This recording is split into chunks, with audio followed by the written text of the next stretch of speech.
When I say the phrase children's card game, what's the first thing you think of? Exodia! Obliterate!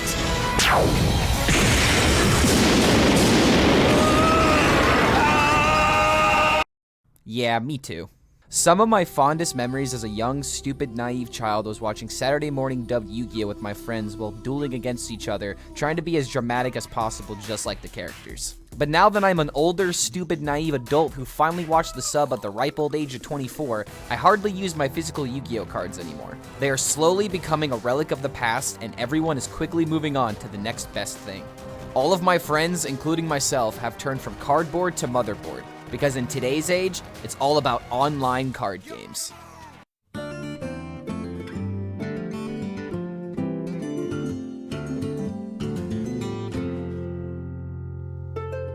Online card games have completely warped the meta, if you will, on how people consume card games in general.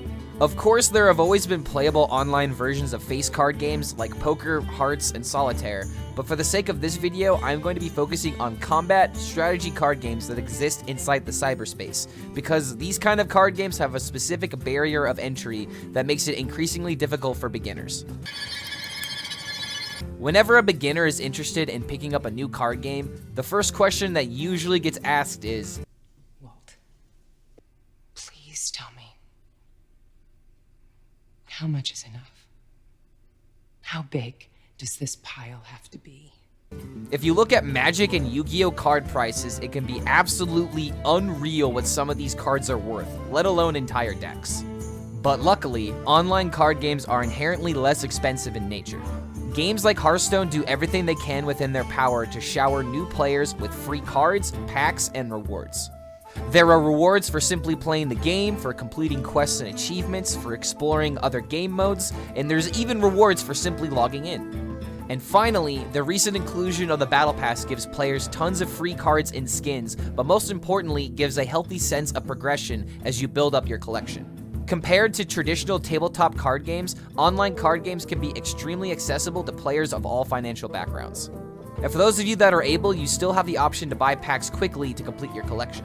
However, there may be several people watching this that don't play online card games saying to themselves, why would you spend real money on collecting cards that you can't own? I mean, I just don't understand the point of throwing away money on items that you will never be able to physically hold. I can't think of any sane person who would invest in something so ridiculous. As my man Nakey Jakey would say, the year is 1997. On May 2nd, Cron X officially launches as the first online card game based on their original board game, Chronicle X. During its time, Cron X developed 7 additional expansions until the original studio, Genetic Anomalies, was acquired by a studio named Darkened Sky. And finally, in 2007, Cron X was canceled in the middle of an expansion so they could focus more on the sales of their physical board game. The online craze didn't benefit them much, but here comes Big Daddy Wizards of the Coast. They released their own online version of Magic the Gathering available for Windows in 2002. When the game was public, it was generally praised in a positive light for bringing Magic to a new medium, but ask any fan at the time who played back in the early 2000s, most of them would probably say that they enjoyed tabletop Magic a lot more.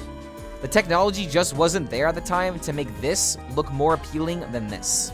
Due to the limited technology during the early and mid-2000s, card games that had video game variants were usually limited to consoles and offline PC downloads. A great example of what I'm talking about is Yu-Gi-Oh! Power of Chaos Kaiba the Revenge. It was one of my first major exposures to the Yu-Gi-Oh! Card game being played by the official rules. And to be honest, I must have spent hundreds of hours playing this with my best friend back when we were kids. Seto Kaiba was easily my favorite character at the time, and having a game that was centered all around him just made me want to play this game even more. So it was definitely a lot of fun for me to be able to play an official game made by Konami that actually taught me Yu-Gi-Oh! In real time. And after this, I would go on to buy every single Yu-Gi-Oh! Game that I possibly could. All of these games cemented my love for the series and the franchise. And Konami's success with over 58 Yu-Gi-Oh! Video games over 25 years is a really fantastic example of the influence electronic card games can possess. But then, in March 2014, card game history was changed forever when Hearthstone, Heroes of Warcraft, was released. When Hearthstone was available to the masses, it completely changed the way companies could approach their development of online card games. RNG and random outcomes have been a natural part of playing cards since man first drew their first hands. And in modern card games, it's not that uncommon for coins, dice, or other cards to be used to determine results. But Hearthstone was the first game to really lean on RNG to make itself stand out from the crowd. Cards like Mad Bomber and Ragnaros the Firelord are two amazing yet iconic examples of how Hearthstone created this layer of fun by attaching more dice rolls onto the cards themselves, being automatically triggered as soon as you release the cards into play. And over the years, Hearthstone's game designers continue to push the game's limits and think outside the box to help the game keep itself fresh with new mechanics that would be near impossible to replicate for a tabletop card game. Some examples of this include the Discover mechanic. Discover allows you to choose one from 3 different cards. For example, Draconic Studies is a 1-mana priest spell that lets you discover a dragon and your next dragon will be 1 mana less. When you play the card, there are 3 dragons that it allows you to choose from, and the one that you select is then added to your hand. Compare this mechanic to Mad Bomber and Ragnaros the Firelord from before, and it paints a picture of why Hearthstone is considered to be so unique. Best part, Hearthstone is full of these mechanics that use randomness as a method of creating new, unique card game experiences. And due to these mechanics that could only be possible with an electronic medium, the gaming industry has seen a massive change to the card game genre. And when you think about it, Hearthstone is completely and solely responsible for changing how every typical card gamer looks at modern-day card games. When you look at the ripple effect of Hearthstone's success, it has caused a lot of companies to become interested in developing their own card games in a similar fashion. Nowadays, there are so many online card games with monthly active users, it's hard to keep track of all of them. So here's just a few of them. Legends of Runeterra, Eternal, Magic the Gathering Arena, Oh, I'm sorry, I couldn't even finish that joke. But seriously, remember when people thought this game would kill Hearthstone? The Elder Scrolls Legends, Pokemon TCG Online, Slay the Spire, Gwent, Shadowverse, Griftlands, and most recently, Konami finally released a working, playable client with Yu-Gi-Oh! Master Duel, leaving us with one question. When the hell are dual discs gonna be a thing? I swear to God, Konami, I've been waiting since 2007 when I was watching the Battle City arc in Yu-Gi-Oh! When are you finally going to do the right thing and give the people what they really need? Now, before I move on to the 5 main points where I wish to explain where, how, and why online card games changed everything, roll credits, I'd like to tell you a story. Imagine you have 2 brothers playing Yu-Gi-Oh! And for the sake of arguing, let's just say these kids are my little brother and his really insecure older brother, aka me, aka Clark HELLSCREAM at twitch.tv/ClarkHELLSCREAM, link below. These brothers are 6 and 7 and have no idea what they are doing. But they've learned a few tricks from watching the anime, a show that is notoriously known for breaking the rules. Now, the insecure older brother is losing the game, but suddenly draws a time wizard and decides to slam it like Joey Wheeler. But instead of grabbing a coin, flipping it, and resolving its effect like you're supposed to do, this monkey see, monkey do child stands up, starts spinning his arm like the hand of a clock to decide if Time Wizard's effect gets to pop off. This right here is something that I had done several times when I was younger, and is exactly why automatic animations of card effects is one of the biggest selling points that I can give for online card games. Some of the biggest problems that most card game tournaments can face are players misinterpreting the rules, card effects, and card rulings, and of course, just blatantly cheating. Hopefully that childhood memory serves as a good example of what can happen if players just had to believe one another in situations where they don't fully understand the cards. And one game that solves this problem perfectly is Hearthstone. The game is truly sold as advertised, deceptively simple, insanely fun. On the surface, the game tells you every single command that you could theoretically do in one turn thanks to the green lines surrounding your playable actions. And when you do make an action, the game completes it for you. Any effect that the card has will trigger automatically at the appropriate time. And if you play a bunch of cards that need to resolve their effects, then you get to sit back and watch the fireworks. For a newer player, it makes it super simple to see the cards in action as a way to help them learn the cards and fully understand how their cards' abilities actually work. And fully understanding your actions in card games has always been one of the biggest obstacles to overcome when you try to pick up one of these games. because when the game doesn't phase out your turns properly for the sake of the player, you get a lot of comments like this. I don't get how the turns work. Wait, then when am I allowed to activate this card? Dude, for real, what the hell is a Link Summon? The idea of building a collection from scratch may be daunting to newer players, but one of the benefits of online card games is the sheer number of free packs and resources available for just enjoying the game. Games like Hearthstone and Yu-Gi-Oh! Master Duel have incredible incentives to help newer players amass as many cards as possible.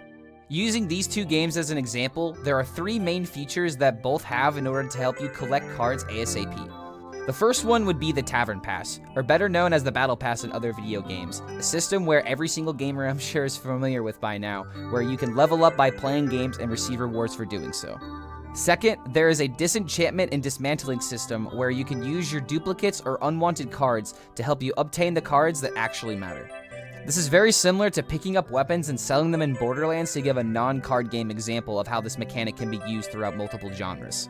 Hearthstone has a universal dust system for all of their cards, while Yu-Gi-Oh! Has dismantled materials organized based on card rarity. And third, you can use your in-game currency like gold, which is given to you like candy by completing quests, achievements, or simply by playing games in each game's respective rank mode. Now, you do have the option to throw your wallet at the game to get all these cards as quickly as possible, but for those who don't have this option available to them, these types of games have never been more free-to-play friendly than they are right now. So if you've been wanting to try out a new card game, these incentive reward systems might be exactly what you need to get motivated to start playing. As I've stated at the beginning of this video, I watched a lot of Yu-Gi-Oh! Growing up. Naturally, the duels in this show had enough high energy to convince gullible children like myself that these games were fun to play. But one episode I often think about as a gullible adult is the duel between the Pharaoh and Strings, particularly the ending of the duel, which ended like this. しまった。再びオシリスの特殊能力が発動し、リバイバルスライムを破壊。そして再生。カードを3枚引かされる。そしてまたオシリスの攻撃。これが無限に繰り返される。まさに無限ループ。Online card games make you feel like you're the main character of your own anime. If you're a seasoned Yu-Gi-Oh! Player, you're already familiar with someone playing their entire deck on the first turn and killing you with it before you even get your first draw. But Hearthstone has a completely different way of replicating the same feeling. RNG. Yes, there is RNG in every single card game, but in Hearthstone, it's on a whole other level. There are so many cards that deal damage randomly, that give you a random card, that cast a random effect. There is even an old god in Hearthstone that literally does nothing but cast random effects. And they printed him twice. Most people may see random as a bad thing since you don't have control over it, but I want you to watch this clip and tell me that randomness is a bad thing in Hearthstone. Solved. It's now or never. Arch-Villain Reform. Okay! He kept it in his hand. It's on 7. Subject 9. Mediocre. Nat Pagel, very arguably mediocre to bad. Removes the Reform threat and then basically says, Hunter is basically saying to Viper, okay, how good is your average legendary, friend? Yep. Because we're about to find out. And I would argue the answer to that is not good. Let's see. Katrina. Okay, that's a good one. Okay, well, there's a lot of small minions, but there is a Reform. Okay, a 1-3. He's just seen the Hex.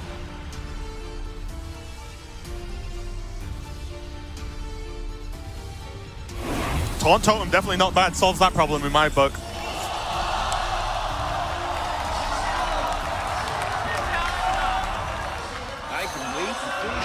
Let's see what I have to play around. Azalina Soul Thief. Viper, first things first, he checks the horror. Realizes that Hunter Ace has a very powerful tempo turn, and look at Casper's face.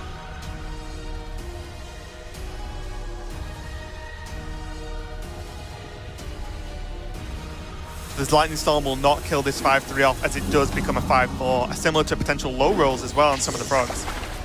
Glass Knight, not bad at all, and an Archmage Vargoth Lightning Storm. Sign me up, Soddle, because that will do it. I know it, you know it, Viper knows it. And let's be honest, if you can hear that, the crowd definitely know it. Vargoth Lightning Storm. He's a warlock, and he's casting Vargoth Lightning Storm this turn, Raven. It's not fair, Sol. Worry about that 5-2, or do you think he passes? I think he pushes 5 damage. Oh, he passes, okay. HunterAce can't believe it. Now he has to keep his composure.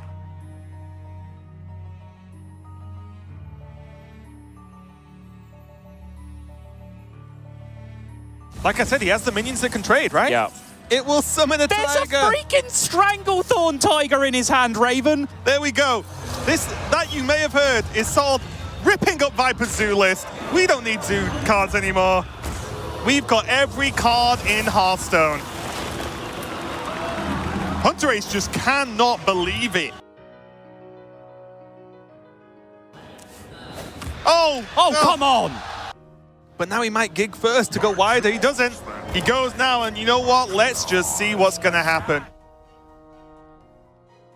That walk has just opened up lethal. A 16 attack and 16 health means Viper is putting his tournament life on the line with a Caligos. He has 0 mana destroy a minion. Demon Ball. He has 0 mana destroy a minion, Raven. I'm an idiot. This is it. Azalina for a dream. And there's the 0 mana Hex because Caligos is still on the board, but Subtle, is it enough? Pyromancer as well. That's kind of the business right now. My lord. Second Azalina. I think it's because he wants worst case. He wants like Pyro Hex, right? Yeah. Worst case, best case scenario, he can kill this 8/5 without using a Hex, and then he beats Deathwing as the last card as well. He can kill it now with Totemic Might. Beautiful. To clean it up, and I believe... Even in a completely solved game, HunterAce finds a way to maximize his chances and becomes your new Hearthstone World Champion. The 2019 HCT Championship was most likely the most insane recorded game in Hearthstone history. And now that you've seen it for yourself, I hope that you'll agree that the match was completely nutty and hard to look away from. This game is textbook definition of how Hearthstone should feel most of the time. There is a constant back and forth between both players, meaning a game isn't decided on the mulligan or based on the matchups. There are well-designed cards that a professional player can use in an unconventional way to clutch amazing wins. But most importantly, there is a sense of randomness that keeps the games fresh, exciting, and in some cases, historic. And it was all possible because of this card that has random in the effect. Randomness does not just give Hearthstone a sense of being different from its competitors. The randomness in Hearthstone literally gives you memories that you'll want to share with other card game enthusiasts. Now, there are times that people can reasonably say that RNG in Hearthstone can be bullshit, and sometimes it just straight up is. But if Hearthstone was less random and more regulated, similar to Magic the Gathering, I do not believe people would enjoy Hearthstone as much. Moments like these keep us in the game. Moments like these literally make you feel like you're the main character in your own anime, because in some instances, these moments are near impossible to recreate. For every person that is getting high rolled, there is a person doing the high rolling. I'm not even gonna make a joke during this section because I believe that the rope is one of the most brilliant ways Hearthstone keeps itself balanced.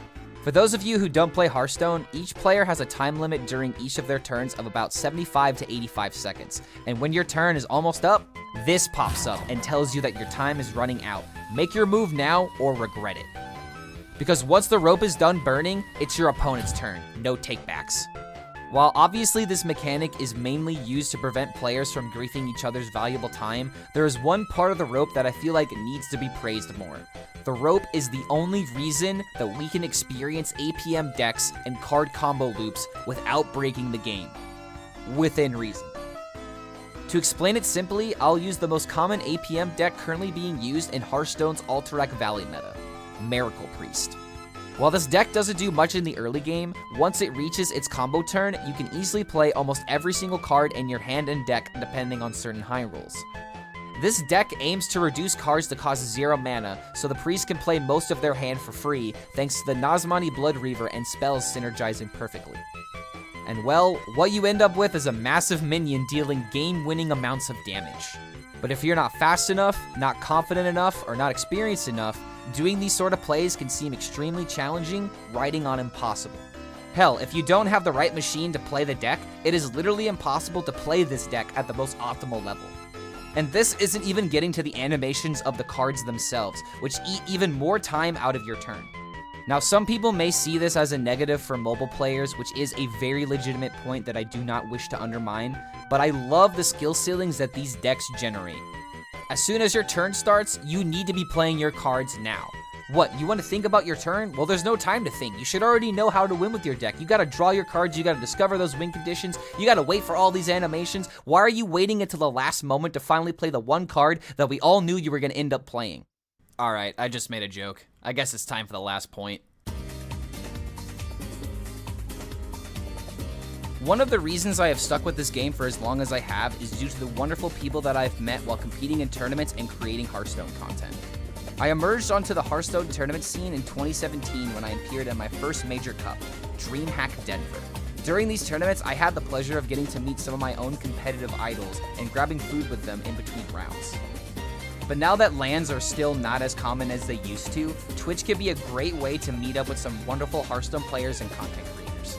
Hearthstone used to be the unofficial IRL channel before Twitch finally decided to wise up, but nowadays there is a creator for every aspect of Hearthstone that you could think of.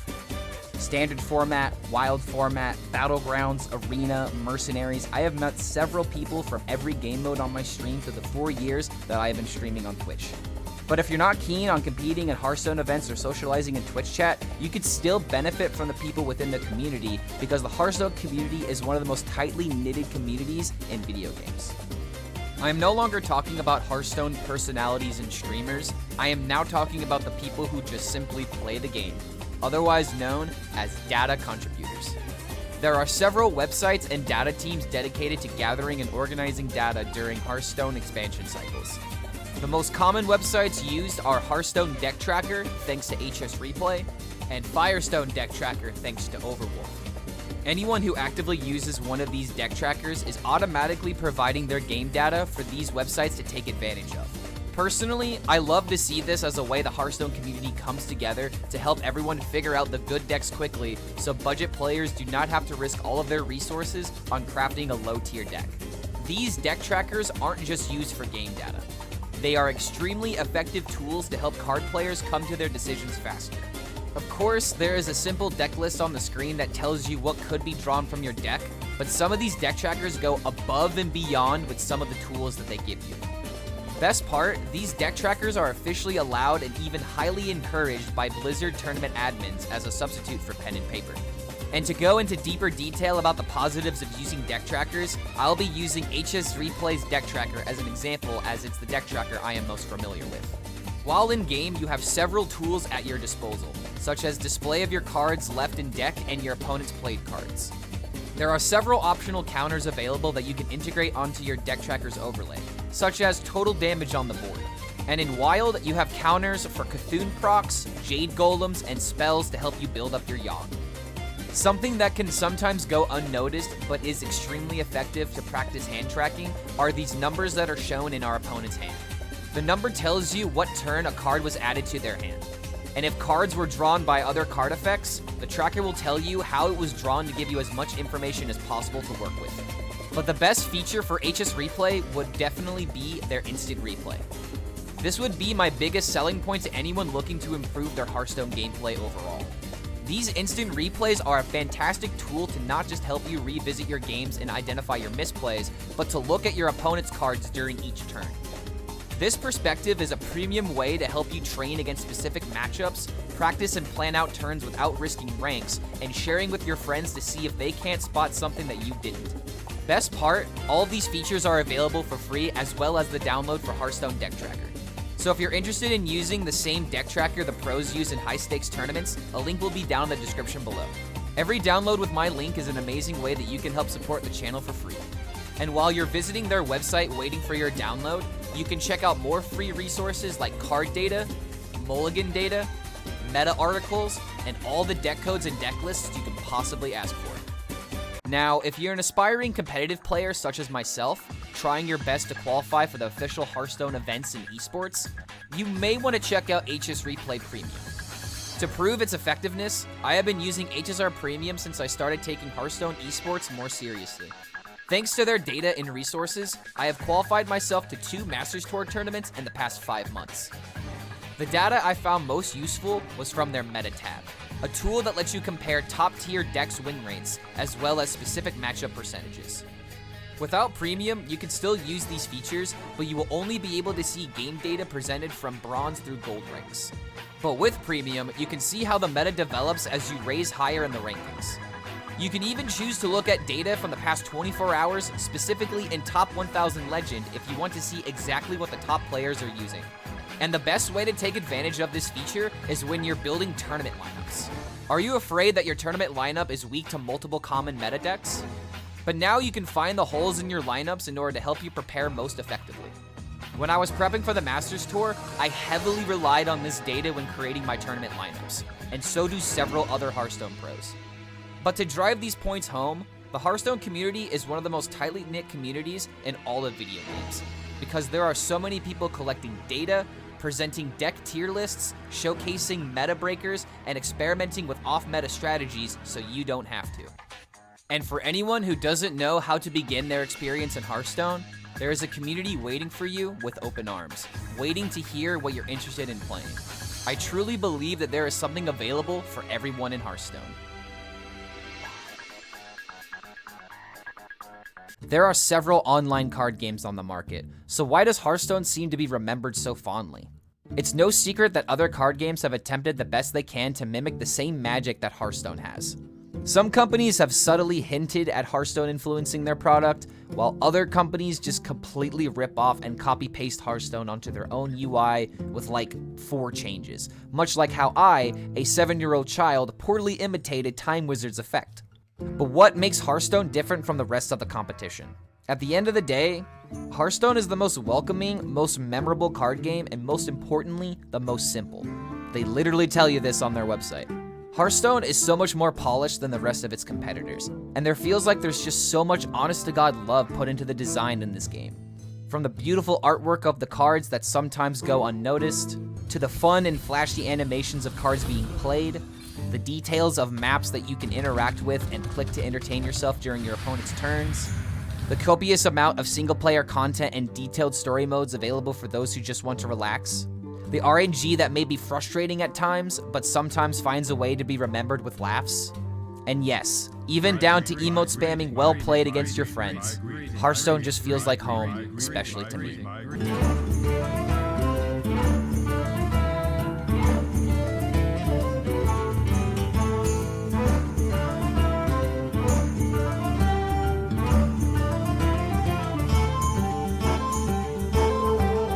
Warm your frozen boots by the fire.